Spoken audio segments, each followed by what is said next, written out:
অভ্যাস অভ্যাস পরিবর্তন করার মাধ্যমে আমরা আমাদের জীবনে আমূল পরিবর্তন নিয়ে আসতে পারি। এই অভ্যাস পরিবর্তন করার যে প্রসিডিউর, এই প্রসিডিউরের মধ্যে আমরা অনেক কাজ ভুলভাবে করি, যার কারণে আমরা আমাদের অভ্যাসটাকে পরিবর্তন করতে পারি না। এই অভ্যাস পরিবর্তন করার ক্ষেত্রে আমরা যে উল্টো কাজগুলো করি, সেগুলোকে আজ আমি সোজা করার চেষ্টা করব। আমি আপনাদেরকে উদাহরণস্বরূপ বোঝাবো।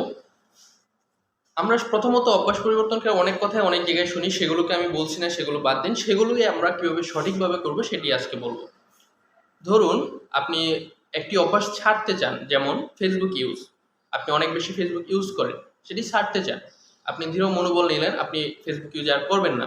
তখন আমাদের কি হয়, আমরা এরকমভাবে মনোবলটা নেই যে আজকে ইউজ করি, কালকে থেকে ছেড়ে দেব, বা এই সার্টেন টাইম ইউজ করে এই টাইম থেকে ছেড়ে দেবো, ফেসবুক আর ইউজ করবো না।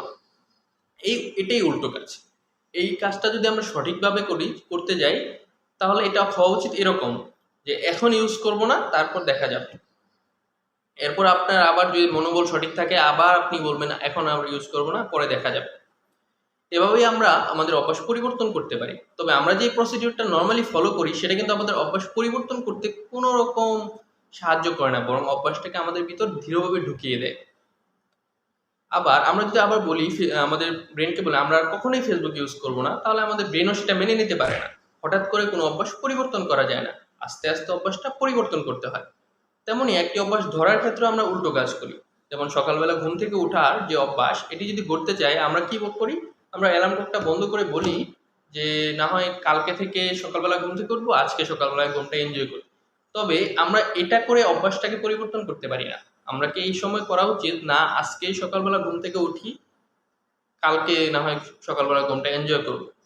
এভাবে আপনি প্রতিদিন যদি মনোবলটা রাখেন, তাহলে প্রতিদিনই সকালবেলা ঘুম থেকে ওঠা হবে। আর যদি বলেন আজকে উঠবো না, কালকে উঠবো, তাহলে দেখা যাবে পরদিনও বলবেন যে আজকে উঠবো না, কালকে উঠবো। আবার যদি এটা বলেন আর কখনই কখনই আমি ঘুম থেকে সকাল 4:30 ঘুম থেকে উঠবো, তাহলে এটা আপনার ব্রেন মেনে নিতে পারবে না। আপনার ব্রেন বলবে যে আমি আর কখনোই সকালবেলা ঘুমটা এনজয় করতে পারবো না, আপনার মন এটা বলবে। তখন আপনার এই অভ্যাসটা পরিবর্তন করা হবে না। আমরা যদি আমাদের ব্রেনকে ধোঁকা দিই না, আজকে উঠি, কালকে না হয় সকালবেলা ঘুমটা এনজয় করব, এভাবে আমরা আমরা আমাদের অভ্যাসটা পরিবর্তন করতে পারি। আমাদের ব্রেনকে ধোঁকা দিয়ে আমাদের অভ্যাসটা পরিবর্তন করতে হবে। একটা রিসার্চে পাওয়া গেছে আর কি, যে একটি মৃত্যুদণ্ডপ্রাপ্ত আসামিকে মৃত্যুদণ্ড দেওয়া হয় সাপের কামড়ে, এবং তার সামনে সাপ নিয়ে আসা হয়, তার চোখ বাঁধা ছিল, তার সামনে সাপ নিয়ে আসা হয়, সাপ তার শরীর স্পর্শ করানো হয় এবং সাপের শব্দ শোনানো হয়, কিন্তু তাকে সাপ দিয়ে ধ্বংসন করানো হয় না, বরং দুটো পিন দিয়ে তার শরীরে আঘাত করা হয়। কিন্তু দেখা যায় পরবর্তীতে সে মারা যায়, এমনকি মারা যাওয়ার কারণ ছিল বিষক্রিয়া। তার মানে আমাদের ব্রেন এরকমই যে আমরা আমাদের ব্রেনকে যেটাই বোঝাবো, সে সেটাই বুঝবে।